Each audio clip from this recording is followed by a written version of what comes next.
Começa agora o Gospel News. Hoje é segunda-feira, dia 9 de fevereiro de 2026. Eu sou Karen Crisóstomo e nós vamos juntos aqui pela Rede Gospel de televisão e também pelo YouTube, Rede Gospel TV Oficial, com as principais notícias do Brasil e do mundo. Vamos aos destaques de hoje. Flávio Bolsonaro busca nome para liderar pauta econômica e presidente Lula se aproxima do centrão para evitar avanço da direita. Deputado federal apresenta projeto de lei para proibir redes sociais a menores de 16 anos e pede mecanismos para identificar usuários. Suspeito de tentativa de assassinato em Moscou é preso nos Emirados Árabes Unidos e Rússia aponta a participação da Ucrânia e Polônia. Homem é preso após levar não e tentar matar jovem de 20 anos. Piloto é preso em aeroporto por abuso sexual infantil. E veja também a vitória do Palmeiras sobre o Corinthians pelo Campeonato Paulista. Essas e outras notícias do Brasil e do mundo, agora no Gospel News. Boa noite. O senador e pré-candidato à presidência da República, Flávio Bolsonaro, começou a montar o time que ficará responsável pelas pautas econômicas da campanha dele. Flávio Bolsonaro e a equipe dele já se movimentam para montar o time econômico e também encontrar um nome de peso para o possível Ministério da Fazenda da gestão.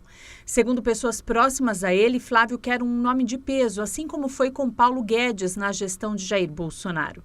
O entorno de Flávio Bolsonaro gostaria de contar com Roberto Campos Neto, mas essa hipótese não deve ganhar força. Isso porque o ex-presidente do Banco Central foi para o setor privado e também porque mantém uma relação próxima com o governador de São Paulo, Tarcísio de Freitas. Outro nome que aliados de Flávio citam é o de Mansueto Almeida. Ele é ex-secretário do Tesouro no governo Temer e atual economista-chefe do BTG Pactual. No outro lado da disputa há o petista Lula, que também já se movimenta para garantir alguns nomes importantes da política do Brasil. Lula quer afastar os principais partidos do centrão da candidatura de Flávio e vê com bons olhos uma mudança na vice-presidência para tentar agregar o MDB. Nesse final de semana, o petista participou de um evento em comemoração ao aniversário do Partido dos Trabalhadores. Lula disse que precisa trabalhar para fazer alianças para ganhar as eleições e reconheceu que a esquerda não está com essa bola toda em todos os estados.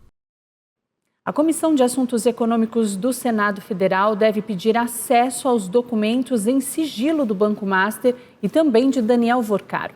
Na manhã de hoje, a Polícia Federal conseguiu descriptografar o celular de Vorcaro e iniciou a análise dos arquivos. Segundo o senador Renan Calheiros, a comissão do Master quer o compartilhamento dos dados sigilosos para evitar que haja uma blindagem nas investigações e alguns documentos que não sejam analisados. Renan disse que não podemos permitir que esse caso seja abafado e que nesta semana a comissão ainda vai conversar sobre esse assunto com a Polícia Federal e também com o Banco Central. Nesta segunda-feira, a Polícia Federal conseguiu acessar o celular de Daniel Vorcaro após uma descriptografia. Os peritos vão começar a juntar os dados e compartilhá-los com o STF e com a Procuradoria-Geral da República. Segundo informações, o aparelho celular também apresentava uma camada adicional de proteção e que a ferramenta utilizada tem a capacidade de recuperar informações apagadas. O deputado federal Maurício Neves apresentou um projeto de lei que proíbe o acesso de menores de 16 anos às redes sociais no Brasil. Pelo texto, as plataformas deverão adotar mecanismos para verificação de idade.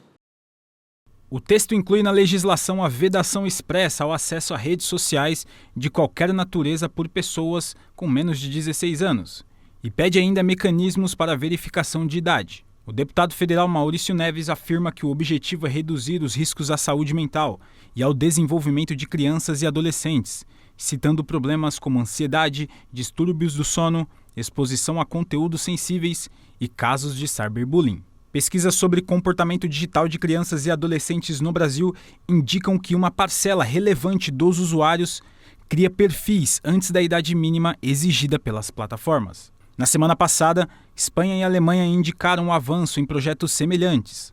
O primeiro-ministro espanhol, Pedro Sánchez, afirmou que as crianças estão expostas a um espaço que nunca deveriam ter navegado. Na Alemanha, o Partido Conservador, que faz a gestão do país, afirma que os desenvolvimentos dinâmicos nas mídias sociais estavam superando a alfabetização midiática. Entre os dias 20 e 21 deste mês, o país vai discutir uma proposta que pede a verificação obrigatória de idade e estabelece limites de proteção. O presidente da Câmara dos Deputados, Hugo Motta, anunciou no início da tarde de hoje que encaminhou para a Comissão de Constituição e Justiça o projeto de emenda à Constituição que trata da redução da jornada de trabalho.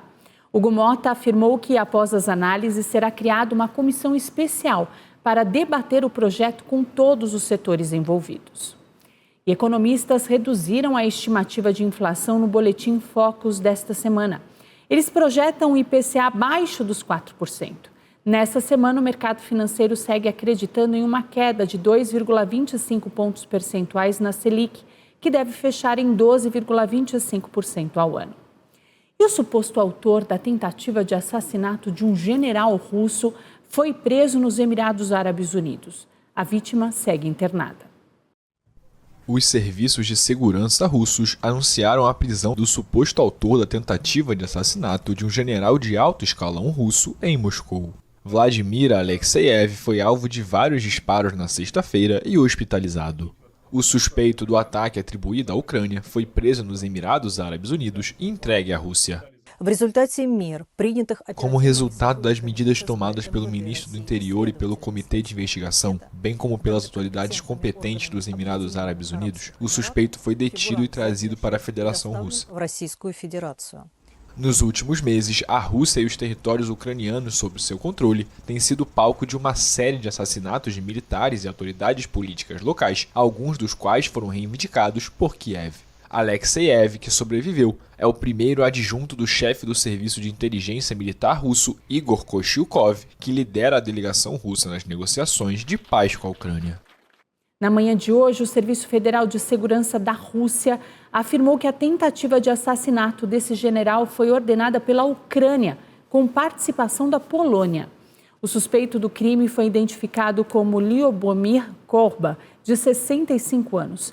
O Serviço de Segurança da Rússia também disse que outras 2 pessoas apontadas como cúmplices também já foram presas e identificadas. Autoridades ucranianas disseram que ataques russos deixaram pelo menos 4 mortos na madrugada desta segunda-feira. Segundo informações, 11 mísseis balísticos e 149 drones fabricados no Irã foram lançados contra o território ucraniano. No próximo dia 24, a guerra completa 4 anos. E um líder do Hamas afirmou nesse final de semana que o grupo terrorista não vai baixar as armas e que rejeita qualquer domínio estrangeiro na faixa de Gaza. Segundo Israel, cerca de 20 mil terroristas ainda estão no território. O líder sênior do Hamas, Khaled Meshal, afirmou que o movimento islamista palestino não vai renunciar às suas armas.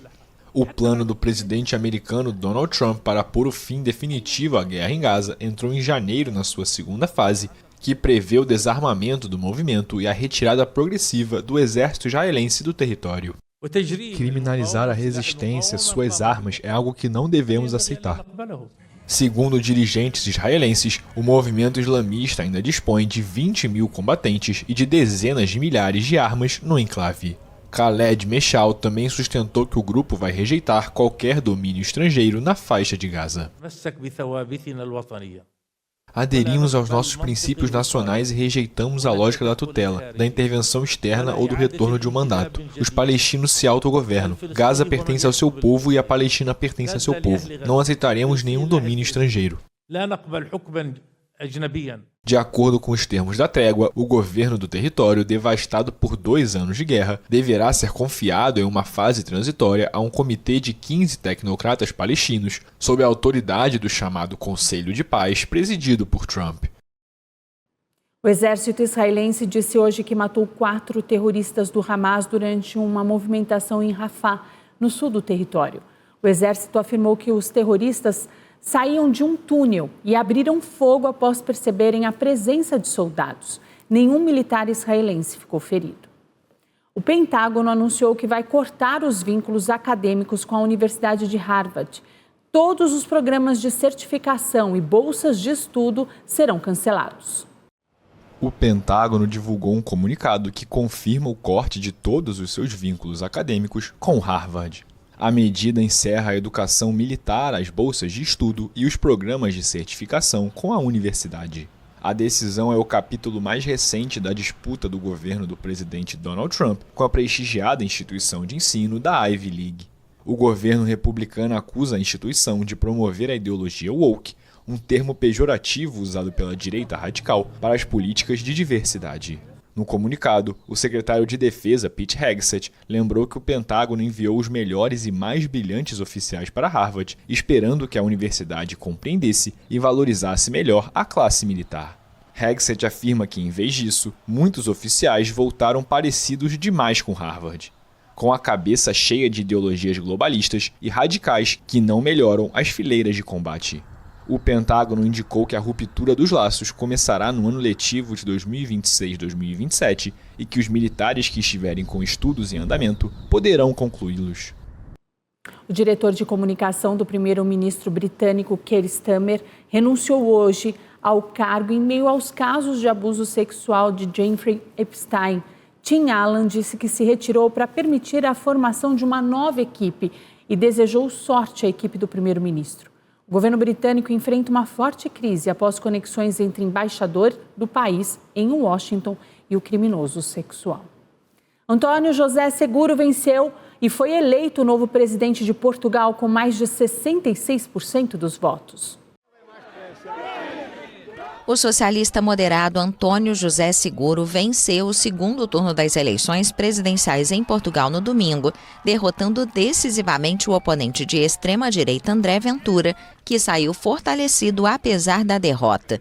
Com 99,2% dos votos apurados, Seguro, de 63 anos, obteve 66,8% dos votos, contra 33,2% de Ventura, um direitista de 43 anos. Esta vitória não é minha, é nossa. É de cada pessoa que acreditou e tem esperança num país melhor. Num Portugal moderno e justo, onde todos somos iguais nas nossas necessidades e diferentes nas nossas liberdades. Um país que avança sem deixar ninguém para trás. Seguro era favorito nas pesquisas depois de ter vencido o primeiro turno em 18 de janeiro. Mas, apesar da derrota, Ventura consolidou suas ambições ao colocar o partido de extrema-direita Chega como a segunda maior força política do país. Terminamos esta campanha a lutar contra todo o sistema político português. Acho que é justo dizer que lideramos de forma clara, com uma vitória na primeira volta de todo o espaço não socialista em Portugal, conseguimos mobilizar uma parte do país contra um sistema de 50 anos montado de bipartidarismo. A campanha eleitoral foi afetada por 2 semanas de tempestades e ventos fortes que causaram a morte de pelo menos 7 pessoas e prejuízos estimados em 4 bilhões de euros, ou mais de 25 bilhões de reais. Trabalhadores do setor ferroviário da Espanha entraram em greve nesta segunda-feira após os acidentes que deixaram 47 mortos no mês passado. Maquinistas espanhóis iniciaram uma greve de 3 dias nesta segunda-feira em protesto contra a deterioração da infraestrutura e a falta de financiamento. Os trabalhadores acreditam que essas são as causas dos 2 acidentes ferroviários que deixaram 47 mortos em meados de janeiro. A manutenção dos trens de alta velocidade é totalmente terceirizada. Há falta de recursos para a manutenção tanto das linhas convencionais quanto das de alta velocidade.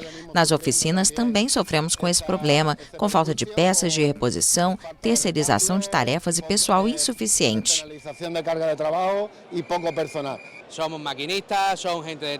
Somos maquinistas, funcionários de oficinas, trabalhadores de via, pessoal de intervenção. E o que pedimos é a garantia de segurança. A ferrovia só passa por uma via literalmente e precisamos aumentar o número de trabalhadores ferroviários que possam garantir essa segurança e prestar serviços com garantia.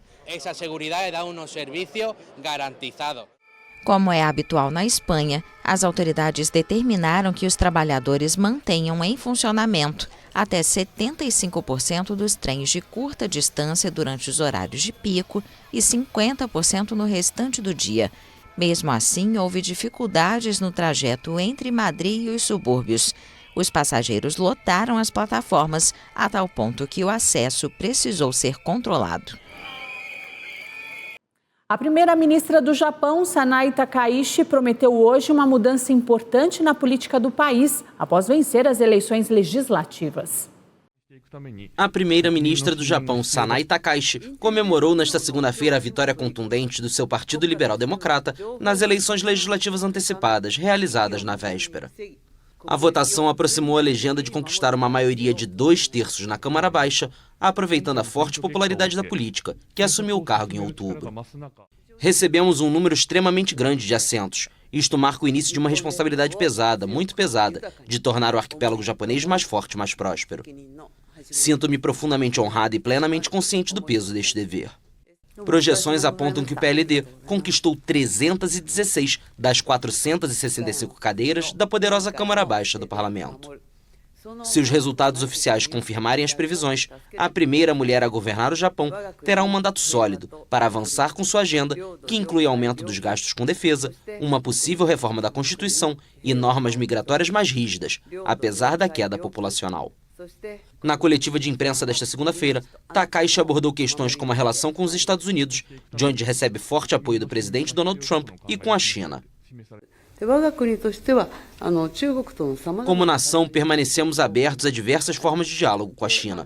A comunicação já está ocorrendo em múltiplos níveis e daremos continuidade a essas trocas daqui em diante. No entanto, do ponto de vista de nossos interesses nacionais, responderemos com calma e de forma apropriada. As relações entre Japão e China estão tensas desde uma declaração de Takaichi em novembro de que Tóquio poderia intervir militarmente se Pequim tentasse tomar Taiwan pela força.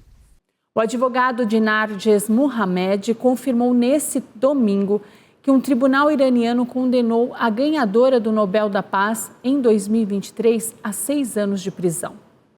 Um tribunal iraniano condenou a ganhadora do Nobel da Paz, Narges Mohammadi, a 6 anos de prisão. A sentença foi confirmada pelo advogado da ativista de 53 anos, que foi considerada culpada por conspiração e conluio para cometer crimes. Ela também foi proibida por 2 anos de deixar o país. Narges foi condenada ainda a 1 ano e meio de prisão por atividades de propaganda. Segundo a legislação iraniana, as penas de prisão são cumpridas simultaneamente. Devido aos problemas de saúde de Narges, o advogado disse acreditar que ela possa ser libertada temporariamente sob fiança para ser submetida a tratamento. O veredito não é definitivo e há possibilidade de recurso. Nos últimos 25 anos, Narges foi repetidamente julgada e presa por sua campanha contra a pena de morte no Irã e o Código de Vestimenta obrigatório para mulheres. Passou boa parte da última década presa e desde 2015 não vê os filhos que vivem em Paris. Uma plataforma sul-coreana de câmbio de criptomoedas pediu desculpas após transferir por engano mais de 200 bilhões de reais em bitcoins para usuários. 99,7% das moedas digitais foram recuperadas. A plataforma sul-coreana de câmbio de criptomoedas BitHub transferiu por engano mais de 209 bilhões de reais em bitcoins para seus usuários. A empresa pediu desculpas neste sábado e confirmou que a situação provocou uma breve onda de vendas. O envio acidental foi de 620 mil bitcoins. A plataforma bloqueou as operações e os saques dos 695 usuários afetados durante 35 minutos após a falha ocorrida na sexta-feira. A BitHub afirmou que recuperou 99,7% dos bitcoins enviados e que utilizaria os próprios ativos para cobrir integralmente o montante perdido no incidente. A empresa enfatizou que o caso não estava relacionado a ataques cibernéticos externos ou a violações de segurança. O Bitcoin, a principal criptomoeda do mundo, despencou nesta semana e apagou os ganhos provocados pela vitória eleitoral do presidente dos Estados Unidos, Donald Trump, em novembro de 2024. No próximo bloco, piloto de avião e mulher são presos acusados de exploração infantil. E homem é preso após tentativa de feminicídio no Rio de Janeiro.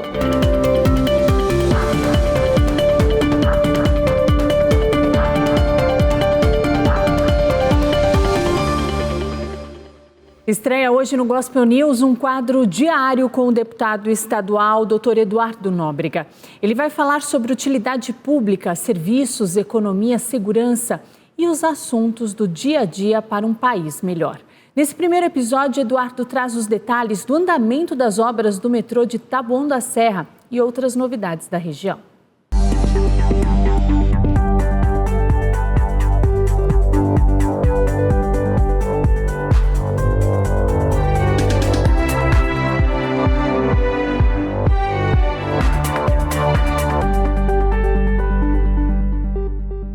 Fala pessoal, aqui é o deputado estadual Eduardo Nóbrega. É uma alegria falar com você na Rede Gospel.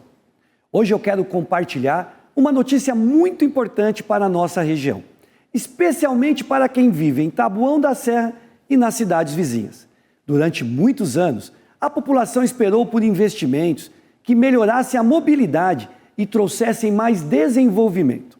Essa é uma demanda antiga das famílias que precisam se deslocar todos os dias para trabalhar, estudar e cuidar da sua vida. Estive em reunião com o governador Tarcísio de Freitas para acompanhar de perto o avanço de obras muito importantes. Entre elas, a chegada do metrô em Taboão da Serra, por meio da expansão da linha 4 amarela. A empresa responsável já está contratada. O canteiro de obras está sendo mobilizado e as escavações começam agora, em fevereiro. Na prática, isso significa mais mobilidade, menos tempo no trânsito e mais qualidade de vida para milhares de pessoas que dependem do transporte público todos os dias. É desenvolvimento chegando e oportunidades sendo geradas para toda a região. Também conversamos sobre as futuras alças de acesso do Rodoanel Sul, que vão beneficiar cidades como Itapecerica da Serra e toda a região, trazendo mais integração, crescimento econômico e dignidade para a população. Na ocasião, também fiz a entrega do símbolo apostólico da Renascer, o profeta Eliseu, como gesto de fé, representando cuidado, sabedoria e o desejo de bênçãos para que São Paulo continue avançando com justiça e responsabilidade. Seguimos trabalhando com diálogo, responsabilidade e propósito, buscando sempre o que é melhor para as famílias da nossa região. Antes de encerrar, me segue lá no Instagram, @DREduardoNóbrega. Lá eu mostro o dia a dia do mandato e o trabalho que estamos fazendo por você. Meu gabinete também está de portas abertas na Assembleia Legislativa do Estado de São Paulo. Se preferir, pode chamar no WhatsApp 11 95 875 6545. Lá você conversa comigo e manda a sua opinião. Vamos caminhar juntos. Te espero.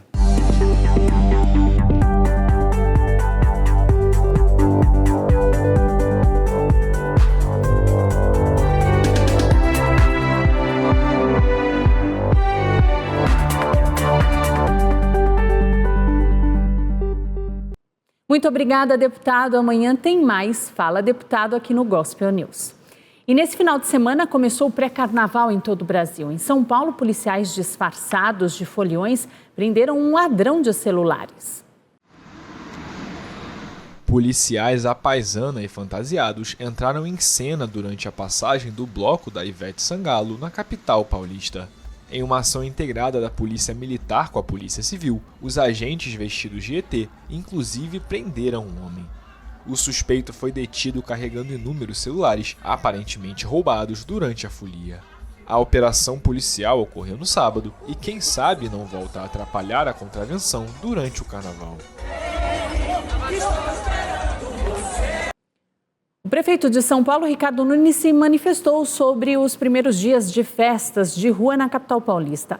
Ontem, o bloco do DJ Calvin Harris reuniu milhares de fãs nas ruas do centro da cidade, mas precisou ser paralisado por conta da superlotação. Vídeos publicados nas redes sociais mostram confusões, pessoas derrubando grades de proteção e até precisando de assistência médica. Ricardo Nunes classificou os eventos como um sucesso e afirmou que a infraestrutura de segurança e atendimento foi perfeita. Segundo a Polícia Militar, a cantora Ivete Sangalo reuniu mais de 1 milhão de foliões no último sábado. Um piloto da companhia aérea Latam foi preso na manhã de hoje, dentro do aeroporto de Congonhas, em São Paulo. Ele é acusado de manter uma rede de abuso sexual de crianças e adolescentes. Sérgio Antônio Lopes, de 60 anos, estava dentro da cabine da aeronave quando foi abordado pelos policiais. Segundo as investigações, Sérgio é suspeito de participar da rede de exploração de pornografia infantil e estupro de vulnerável há pelo menos 8 anos. Os policiais apuraram que ele levava para motéis crianças e adolescentes com documento falso. Uma mulher de 55 anos também foi presa, acusada de aliciar as próprias netas. Uma de 10 anos, outra de 12 e outra de 14 anos para o piloto, em troca de pagamento. Um vídeo publicado pela polícia mostra o momento da prisão da avó. A mãe de uma das vítimas também foi presa em flagrante após a investigação descobrir que ela enviava vídeos da filha para o piloto, além de armazenar e transmitir conteúdo. A ação de hoje tem o nome de Operação Apertem os Cintos e mira uma organização envolvida na exploração sexual de crianças e adolescentes. Em nota, a Latam Airlines Brasil confirmou a prisão do piloto durante o embarque do voo e disse que abriu uma investigação interna. A empresa também se colocou à disposição das autoridades para colaborar com as investigações. E o suspeito de tentar furtar e decolar com um helicóptero no sul de Minas foi preso nesse final de semana.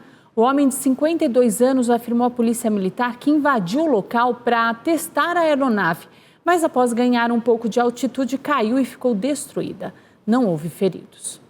Um homem identificado como Luiz Felipe Sampaio foi preso suspeito de tentar matar a facadas uma jovem de 20 anos. De acordo com testemunhas, Luiz insistia em tentar namorar Alana Anísio Rosa há meses, depois de conhecê-la na academia. Ele teria chegado a enviar mensagens e presentes de forma insistente para a jovem. Segundo os parentes da moça, quando ela disse que não queria qualquer relacionamento com o rapaz, a situação mudou. As mensagens passaram a ser rotineiras. Uma das justificativas de Alana era que ele estava no pré-vestibular e sonhava em cursar medicina, por isso estava focada nos estudos. Luiz chegou a pedir a Alana em namoro e ouviu um não da jovem. Ele começou a persegui-la e, na última sexta-feira, invadiu a casa de Alana e a esfaqueou. A mãe da jovem publicou um vídeo nas redes sociais atualizando o estágio de saúde da filha. Jader Luce publicou hoje nas redes sociais uma nota da academia Viva Fitness. A empresa disse que se colocou em oração, cuidado e solidariedade junto à jovem que sofreu uma tentativa de feminicídio. A seguir, Bad Bunny causa polêmica após o show do Super Bowl e a vitória do Palmeiras contra o Corinthians no Campeonato Paulista.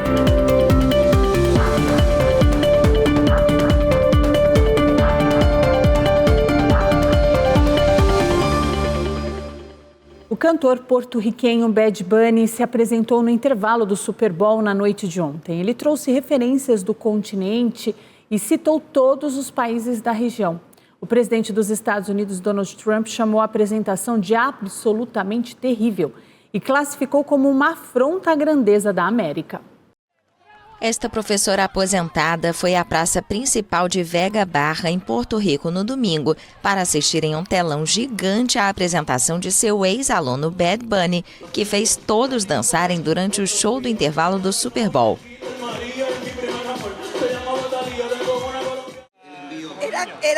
Ele era quieto nas salas de aula, muito quieto, muito disciplinado, e os pais dele iam a todas as visitas que eram feitas na escola.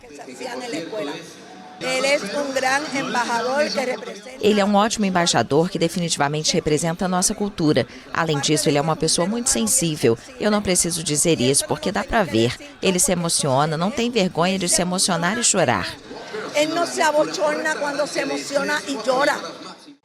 Dezenas de pessoas da cidade, localizada a 40 quilômetros da capital San Juan, se reuniram para testemunhar o grande momento de seu vizinho mais famoso. Poucos prestaram atenção à vitória do Seattle Seahawks sobre o New England Patriots. Só se importavam com o show do intervalo. O espetáculo incluiu várias referências à ilha no design do palco e nas letras das músicas. Então vocês podem ver que nossa presença está crescendo cada vez mais nos Estados Unidos e em todo o mundo. Bad Bunny é um ícone da música mundial. Mas em solo americano, a escolha de Bad Bunny como artista convidado foi marcada por controvérsia e a ala mais conservadora da direita se opôs à presença de um astro que canta em espanhol.